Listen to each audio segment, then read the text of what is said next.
হযরতে মূসা নবীর জামানায় আল্লাহওয়ালা একজন বুজুর্গ ব্যক্তি ছিল। আল্লাহওয়ালা একজন বুজুর্গ ব্যক্তি ছিল, যিনি আল্লাহর ওলি ছিলেন, সালেহীন বান্দা ছিলেন। ওই বুজুর্গ ব্যক্তির একটা মাত্র পুত্র সন্তান ছিল, এছাড়া আর কোন ওনার সন্তান ছিল না। ওই বনী ইসরাইলের বুজুর্গ ব্যক্তি আল্লাহর ইবাদত করে রাতের বেলা তাহাজ্জুদ পড়ে, দিনের বেলা রোজা রাখে। ওনার সন্তান ছোট বয়স, উনি কি করলেন, ওনার ঘরের মধ্যে একটা গরু ছিল। ওই গরুটা একটা বাছুর জন্ম দিয়েছে। ওই বাছুর জন্ম দেওয়ার পরে যে গাভীটা ছিল, ওই গাভীটাকে তিনি বিক্রি করে দিলেন। এবং যে বাছুরটা ছিল, ওই বাছুরটার রং ছিল হলুদ রং। হলুদ রঙের গাভীটাকে, বাছুরটাকে তিনি জঙ্গলে নিয়ে গেলেন। জঙ্গলে নিয়ে যাওয়ার পরে আল্লাহ রাব্বুল আলামিনের কাছে দুইটা হাত বাড়াইয়া দোয়া করলেন, আল্লাহ, আমার একটা সন্তান রয়েছে, আমার সন্তানটাও ছোট, এবং আমার গাভী একটা বাচ্চা জন্ম দিয়েছে, আমার গাভীর বাছুরটাও ছোট। এই বাছুরটা আমি জঙ্গলের মধ্যে ছেড়ে দিলাম। আল্লাহ, আপনার কাছে আমানত হিসেবে দিয়ে গেলাম, আপনার কাছে দিয়ে গেলাম। আমার সন্তান যেদিন উপযুক্ত হয়ে যাবে, আমার সন্তান যেদিন বড় হয়ে যাবে, আমার সন্তান যেদিন উপযুক্ত হয়ে যাবে, আল্লাহ ওই সময় আমার সন্তানের কাছে আমার এই গাভীর বাছুরটাকে আপনি দিয়ে দিবেন। চিৎকার দিয়ে বলেন না আল্লাহু আকবার। ওই বুজুর্গ ব্যক্তি আল্লাহর কাছে দোয়া করে বাছুরটাকে জঙ্গলে ছেড়ে দিয়েছেন, বাড়িতে চলে আসলেন। কিছুদিন যাওয়ার পরে ওই বনী ইসরাইলের বুজুর্গ ব্যক্তি দুনিয়া থেকে বিদায় নিয়ে চলে গেলেন। আর ওনার এতিম সন্তান আস্তে আস্তে বড় হইতে লাগলেন। যখন সে উপযুক্ত হয়ে গেল, বালক হয়ে গেল, যুবক, সেও বুজুর্গ ব্যক্তির ঘরে নেককার হয়ে গেল। তার বাবা নাই। দেখো রে যুবক ভাইরা, তার দুনিয়ার মধ্যে বাবা নাই, মাত্র মা রয়েছে। ওই যুবক রাতটাকে তিনটা ভাগ করে। আজকে আমরা রাত পাই, দিন পাই, আমরা কত কাজ কর্ম করি, কিন্তু ইবাদত করার সুযোগ হয় না, মায়ের খেদমত করার সুযোগ হয় না। কিন্তু ওই যুবক রাতটাকে তিনটা ভাগ করে। এক ভাগে সে ঘুমায়, দ্বিতীয় ভাগে নামাজ আদায় করে, আল্লাহর ইবাদত করে, আল্লাহর বন্দেগী করে, তৃতীয় ভাগে সে মায়ের খেদমত করে, সেবা করে। চিৎকার দিয়ে বলেন না সুবহানাল্লাহ। আরে এই জগতে যার মা নাই, তার মতন দুঃখী নাই। কথা বলেন ঠিক কিনা? ওরে এই জগতে যার মা নাই, তার মতন দুঃখী নাই। খালা ফুফু মায়ের মতো না, না গো, পাড়া প্রতিবেশী মায়ের মতো না। কথা বলেন ঠিক কিনা? ওই যুবক এক রাতটাকে তিনটা ভাগ করে। প্রথম রাতে ঘুমিয়ে যায়, দ্বিতীয় ভাগে আল্লাহর ইবাদত করে, তৃতীয় ভাগে মায়ের খেদমত করে। দিন যখন হয়ে যায়, দিনের বেলা যুবক জঙ্গলে চলে যায়। জঙ্গলে গিয়ে গাছ কেটে লাকড়ি পূজা করে, লাকড়ি কেটে কেটে ওই লাকড়ি গুলা বাজারে নিয়ে যায় বিক্রি করার জন্য। যুবক যখন লাকড়ি গুলা বাজারে নিয়ে যায়, কাঠ কেটে কাঠগুলি বাজারে নিয়ে যায় বিক্রি করার জন্য। কাঠগুলি বাজারে বিক্রি করে যেই টাকা পায়, ওই টাকাটাও যুবক, ওই টাকাটাকেও যুবক তিনটা ভাগ করে। এক ভাগ সে নিজের জন্য ব্যয় করে, দ্বিতীয় ভাগ সে আল্লাহর রাস্তায় দান করে দেয়, তৃতীয় ভাগ মায়ের হাতে জমা দিয়া দেয়। দেখো যুবক, ওই যুবকের কি রকম অবস্থা। যুবক কাঠ কেটে যে টাকা ইনকাম করি, যে টাকা রোজগার করে, এক ভাগ দিয়া সংসার চালায়, দ্বিতীয় ভাগ আল্লাহর রাস্তায় ব্যয় করে দেয়, দ্বিতীয় ভাগ মায়ের কাছে গো মায়ের হাতে জমা দিয়ে দেয়। এইভাবে সে আল্লাহর ইবাদত করে, এইভাবে মায়ের খিদমত করে। দিন যায় রাত যায়, আস্তে আস্তে যুবক যখন উপযুক্ত হয়ে গেল, নওজোয়ান হয়ে গেল, একদিন তার মা ডাক দিয়ে কয়, বাবারে ও বাবা, তোর বাবা নাই, তুই একটাই মাত্র আমার সন্তান, তোর অনেক কষ্ট হয়, এইভাবে কাজ করতে গিয়ে অনেক কষ্ট হচ্ছে, সংসার চালাতে তোমার অনেক কষ্ট হয়। বাবারে বাবা, শুনো শুনো, তুমি যখন ছোট ছিলি, ছোট বয়সে তোমার বাবা তোমার জন্য ওই জঙ্গলের মধ্যে আল্লাহর কাছে আমানত হিসেবে গরুর একটা গাভীর একটা বাছুর রেখে গিয়েছিল, একটা গাভী রেখে গিয়েছিল। যাও রে যাও, ওই গরুটা তুমি নিয়ে আসো, ওই গাভীটা নিয়ে আসো। যুবক একটা নাক দেখ, মা ও মা, হাসির কথা বললাম, আমার বাবা জঙ্গলের মধ্যে আমার ছোট বয়সে একটা গাভীর বাছুর ছেড়ে দিয়ে এসেছে। ও মা, ওই বাছুরটা কেমন করে পাবো, ওই জঙ্গলে গেলে কেমন করে পাবো, না জানি কোথাও চলে গিয়েছে অথবা মরেও গিয়েছে, দীর্ঘদিন হয়ে গিয়েছে। আমি ছোট ছিলাম, আজকে আমার 17-18 বছর হয়ে গিয়েছে। এই দীর্ঘ বছরের ভিতরে ও মা, ওটা তো জঙ্গলে থাকবে না, কোথায় থেকে কোথাও চলে যাবে। আমি জঙ্গলের মধ্যে গিয়ে কোথাও থেকে খুঁজে আনবো, কোন জায়গায় গিয়ে খুঁজবো। যুবকের মা ডাক দিয়ে কয়, বাবা রে ও বাবা, না না, তোর বাবা একজন আল্লাহওয়ালা বান্দা ছিল, বুজুর্গ ব্যক্তি ছিল রে, তোর বাবার সেই আমানত বিপলে যেতে পারে না, যারে যা জঙ্গলের মধ্যে গিয়ে খুঁজ কর। এবার যুবক মায়ের কথায় জঙ্গলের মধ্যে চলিয়া গেল। জঙ্গলে যাওয়ার পরে যুবক আল্লাহর দরবারে দোয়া করলো, আল্লাহ ও আসমানের মালিক, ও জমিনের মালিক, আল্লাহ আমার বাবা আমার জন্য তোমার কাছে আমানত হিসেবে যে গাভীটা রেখে গিয়েছে, যে গাভীটা রেখে গিয়েছি, ও আল্লাহ আমার সেই আমানত, আমার সেই সম্পদটা আমার কাছে ফিরায়া দেন। এইভাবে দোয়া করতে না করতে হঠাৎ দেখা যায় জঙ্গলের ভিতর থেকে ওই হলুদ রঙের গাভীটা যুবকের সামনে হাজির হইয়া গেল। যুবক দোয়া করেছে, আমার আল্লাহ ওই জঙ্গলের ভিতর থেকে গাভীটাকে দিয়ে দিলেন। গাভীটা যুবকের সামনে উপস্থিত হয়ে গেল। এবার গাভীও পরীক্ষা করতে লাগলো। গাভী বলতেছে, ও মালিক, তুমি আমার উপরের মধ্যে ওঠো, আমি তোমাকে সোয়ারি বানাইয়া তোমার বাড়িতে নিয়ে যাব। যুবক কিন্তু আল্লাহওয়ালা বান্দা ছিল। যে যুবকের বাবা দীর্ঘ বছর আগে জঙ্গলের মধ্যে আল্লাহর কাছে আমার জন্য এই গাভীটা আমানত হিসেবে রেখে দিয়েছে, এটা যেমন তেমন গাভী হবে না, এটা তো পবিত্র গাভী, এটা তো ভালো গাভী, আমি কখনোই গো ওই গাভীর উপরে উঠতে পারি না। যুবক বলে, না না, আমি তোমার উপরে উঠতে পারবো না, তোমার উপরে উঠলে আমার বেয়াদবি হয়ে যাবে। ওই গাভীর এক দেয়া কয়, যুবক রে ও যুবক, আমি তোমাকে পরীক্ষা করেছিলাম, আমি তোমাকে পরীক্ষা করলাম, আজকে যদি তুমি আমার কথায় আমার উপরে উঠে যেতে রে, আমি তোমার সঙ্গে যেতাম না, আমি তোমার সঙ্গে যেতাম না, তুমি আমার মালিক, চলো চলো তোমার সঙ্গে আমি তোমার বাড়িতে যাব। এবার যুবক গাভীটাকে নিয়ে বাড়িতে আসলেন।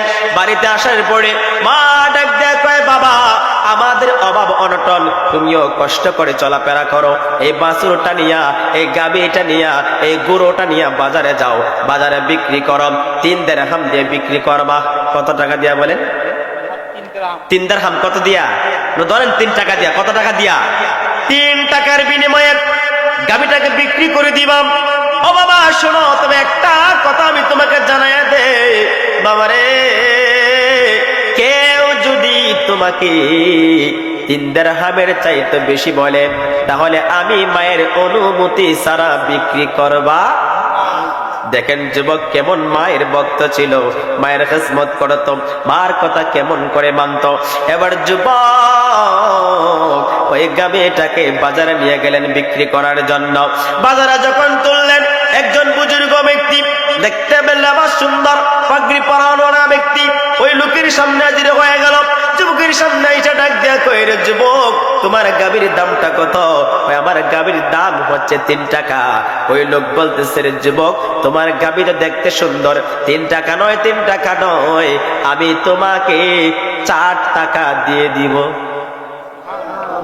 আর আওয়াজ দেয়া হয় না সুবহানাল্লাহ।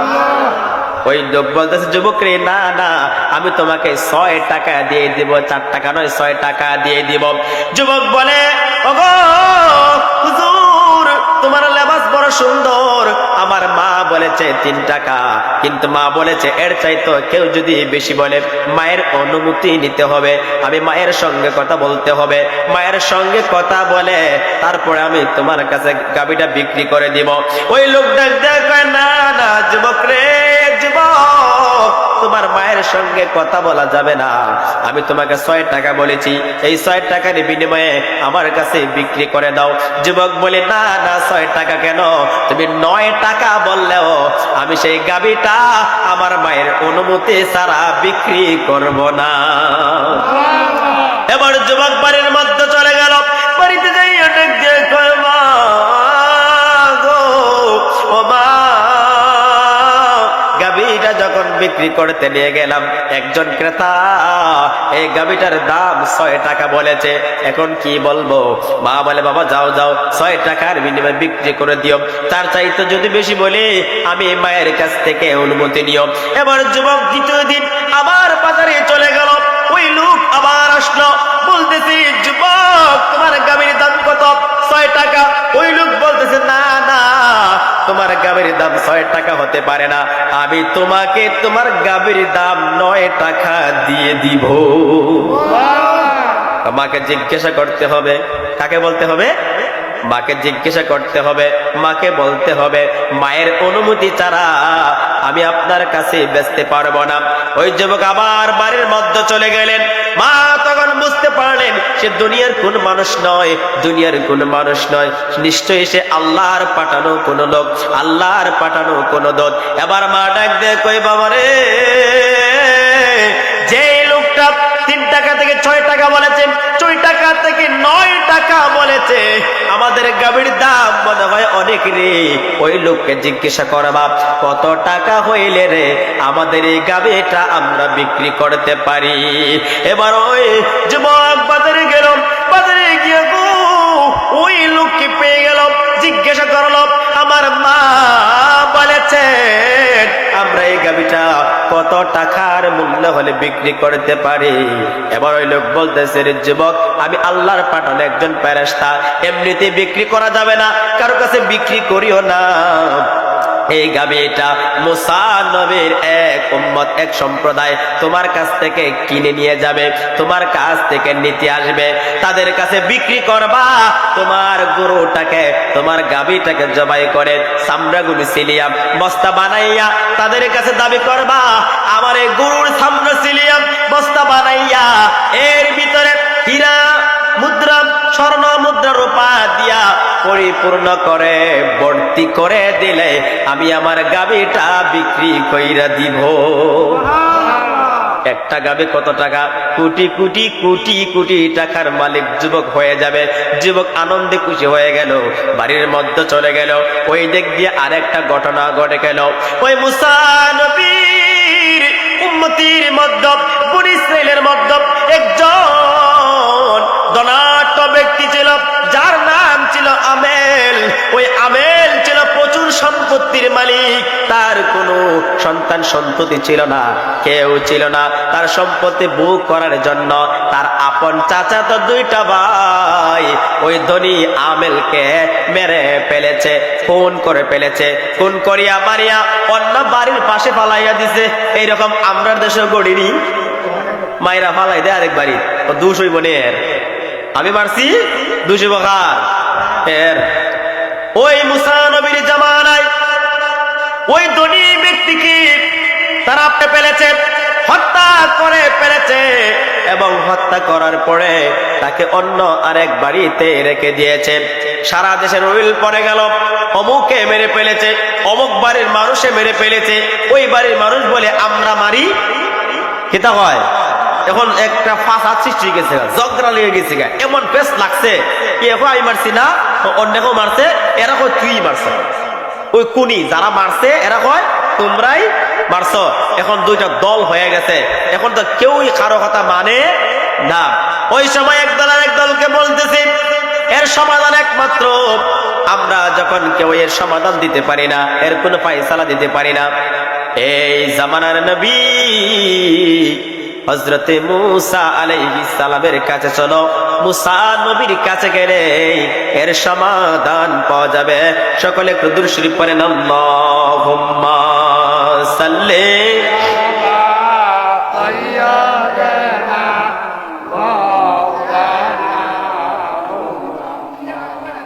ওয়া আলা আলি মাওলানা মুহাম্মদ। আল্লাহুম্মা সাল্লি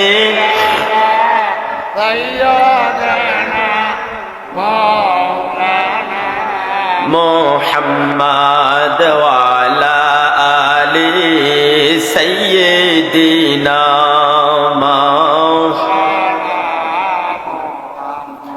জগতের বন্দনা রে ও মুরব্বী বাবারা, আমার যুবক ভাইরা, আমার সম্মানিত মা বোনেরা যারা শুনছো গো, অন্তরের কানটা লাগাইয়া শুনো গো। দুই দল যখন ঝগড়া লেগে গেল, সমাধান পাওয়ার জন্য, সমাধানের জন্য আল্লাহর নবী হযরতে মূসা আলাইহিস সালামের দরবারে চলে গেল। মূসা নবীর দরবারে দিয়ে গো ওই মানুষগুলি ডেকে কয়, ও জামানার পয়গম্বর, ও মূসা নবী গো, আমাদের মধ্যে একজন ধনী ব্যক্তি খুন হয়েছে, আমেলকে খুন করা হয়েছে। কে খুন করেছে এর কোনো ফয়সালা আমরা জানতেছি না, কে খুন করেছে এর কোনো হদিস পাওয়া যাচ্ছে না। আপনি তো আল্লাহর নবী, আল্লাহকে জিজ্ঞাসা করুন আমাদের এই ব্যক্তিকে কে খুন করেছে এবং আমাদের এই লোকের ফয়সালা কেমন করে পাবো। এবার মূসা আলাইহিস সালাম, আল্লাহর নবী মূসা আলাইহিস সালাম আল্লাহর কাছে জিজ্ঞাসা করলেন, আমার আল্লাহ জানাই দিলেন, মূসা মূসা রে, ওই খুনিকে বের করতে হলে তাদেরকে বলো রে একটা গরু জবাই করতে হবে। কি করতে হবে? কষ্ট দিচ্ছে নাকি আপনাদের? একটা গরু জবাই করতে হবে। এবার মূসা আলাইহিস সালাম তাদেরকে বলে দিল, ওই খুনি ব্যক্তিকে পেতে হলে, তার হদিস পেতে হলে কে খুন করেছে, তোমরা আল্লাহ হুকুম দিয়েছেন, আল্লাহ জানিয়ে দিয়েছেন একটা গরু জবাই করতে হবে। এখন তারা মশকরা করে ঠাট্টা বিদ্রুপ করে বলতেছে, ও নবী মূসা, আপনার আল্লাহকে জিজ্ঞাসা করুন গরুটার বয়স কেমন হবে, গরুটার কিরকম হবে, বয়সটা কেমন হবে। এরা মশকরা হইরা যদি না হইতো তাহলে যে কোনো একটা গরু জবাই করলেই খুনিটা বের হয়ে যাইতো, কিন্তু তারা বলছে গরুটার বয়স কেমন হবে এবং কিরকম হবে। আল্লাহর নবী মূসা আলাইহিস সালাম আল্লাহ তাআলাকে জিজ্ঞাসা করলেন, ও আল্লাহ, গরুটা কেমন হবে, কেমন বয়স হবে তার। আমার আল্লাহ জানায় দেয়, মূসা রে মূসা, তাদেরকে জানায় দাও এমন গরু হবে রে যে গরুর বয়সটা হবে মধ্যম বয়স, এমন গরু হবে যে গরুটা দিয়ে কোনোদিন হাল চাষ করানো হয় নাই। আমাদের দেশে গরু দিয়ে হাল চাষ করে কি করে না? হাল চাষ করতে গিয়া গরুর শরীরে স্পট পড়ে, দাগ পড়ে। আমার আল্লাহ জানায় দে, মূসা রে মূসা, আমি আল্লাহ তাদেরকে জানায় দিলাম, তাদেরকে বলে দাও এমন গরু হতে হবে রে যে গরুর বয়স বেশিও হবে না, কম হবে না, মধ্যম বয়সের হতে হবে। এবং কি রকম হবে? ওই গরুটা হতে হবে কোনোদিন সে চরণভূমি করে নাই, কোনোদিন সে কাজ করে নাই, হাল চাষ করে নাই, তাকে দিয়ে কোনো রকমের কাজ করানো হয় নাই। ওই রকম গরুটা হতে হবে।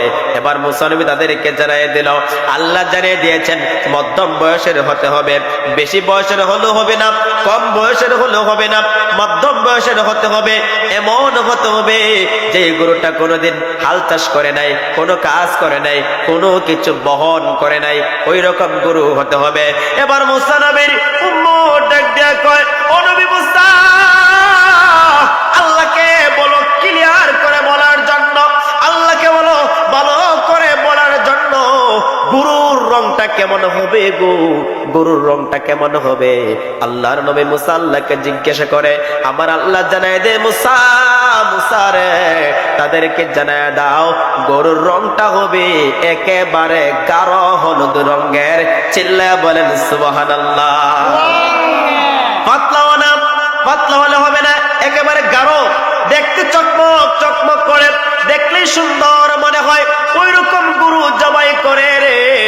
যে যে লোক মারা গিয়েছে, যে ইন্তেকাল করেছে, ওই মৃত ব্যক্তির ওই জায়গায় লাগাইলে সঙ্গে সঙ্গে সে জীবিত হইয়া বলে দিবে রে কে তাকে মেরেছে।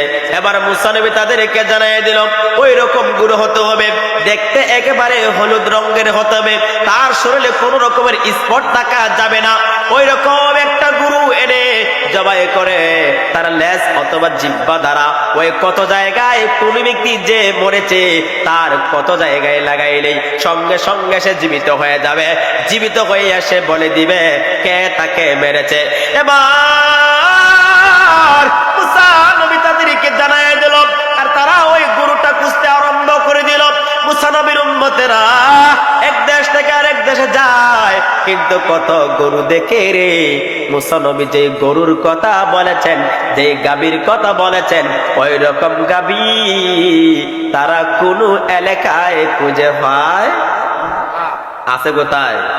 ওই যে বুজুর্গ ব্যক্তির, যুবকের ইয়াদ আছে না আপনাদের? ওই যে ঘটনা বলছিলাম, ফেরেশতা বলেছে বেশিও না, তোমার এটা মুসা নবীর উম্মতরা ইয়া নিব। এবার এক দেশ থেকে আরেক দেশে যায়, এক এলাকা থেকে অন্য এলাকায় যায়, খুঁজাখুঁজি করে পায় না। মুসা আলাইহিস সালামের কাছে এসে বলতেছে, ও নবী মুসা, এত খুঁজাখুঁজি করার পরেও ওই গরুটা পাই না, কত গরু দেখলাম, কিন্তু আপনি যে গরুর কথা বলেছেন ওই গরুটা তো খুঁজে পাওয়া যাচ্ছে না। ওই দিক দিয়ে ওই ফেরেশতা সুন্দর সুরত ধরে, বুজুর্গ ব্যক্তির আকৃতি ধরে রাস্তায় দাঁড়াইয়া বলতেছে, ও মুসা, মুসা নবী গো, আপনার উম্মতেরা, আপনার সম্প্রদায়েরা যে গাভীটা খুঁজতেছে, যে গরুর কথাটা বলেছেন, ওই গরুর কবর আমি জানি, ওই গরুর কবর আমি জানি। এবার ওই নবীর উম্মতেরা বলতেছে, আমরা তাড়াতাড়ি লইয়া চলো, আমরা রে কথা বলেন কি হয়, আমরা রে তাড়াতাড়ি লইয়া চলো। কিন্তু ওই ফেরেশতা বলে, মাগনা কাজ হবে, কথা কই, আমি তো খোঁজ দিছি, কিন্তু এমনিতে হবে, আমার শর্ত মানা লাগবে। কি মানা লাগবে? আমার শর্ত মানা লাগবে। তোমার শর্তটা কি? মুসা নবীর সঙ্গে যাইতেইব। আল্লাহু আকবার কইন। আর যে কোন করছে, যারা মারছে, এর ভিতরে 45, না না মুসা নবীর নেওয়া যেত না। মুসা নবীর না গেলে আমিও রাস্তা চিনি, কি দেখো আমিও রাস্তা চিনি, মুসা নবীর নিয়ে যেতে হবে। কিন্তু যারা মানে নাই, তারা তো মনে মনে জানে আমরা তো মারি নাই, তারা বলে মুসা নবীকে নিয়েই যেতে হবে, আমরা মুসা নবীকে নিয়ে যাব। কিন্তু যে দুই ভাই মেরেছে তারা বলে মুসা নবীকে নিয়ে যাবে না, গেলেই তো ধরাধরি যাইব, ওই গুরুটা যদি হয়ে যায়, ওই গুরু আনলেই তো সে জীবিত হয়ে যাবে। কিন্তু এক পর্যায়ে বলে, তোমরা যদি মুসা নবীকে না নেও তাহলে আমি তোমাদেরকে নিয়ে যেতে পারবো না, ওই ঠিকানাও বলতে পারবো না।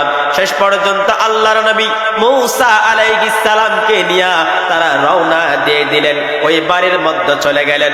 বাড়িতে যাওয়ার পরে ওই মানুষেরা জিজ্ঞাসা করে, এই গাভীটা যেইভাবে বলেছিল হুবহুব এইভাবে এই গাভীটার রং রয়েছে, একই রকম দেখা যায়, এই গাভীটার দাম কত রে যুবক?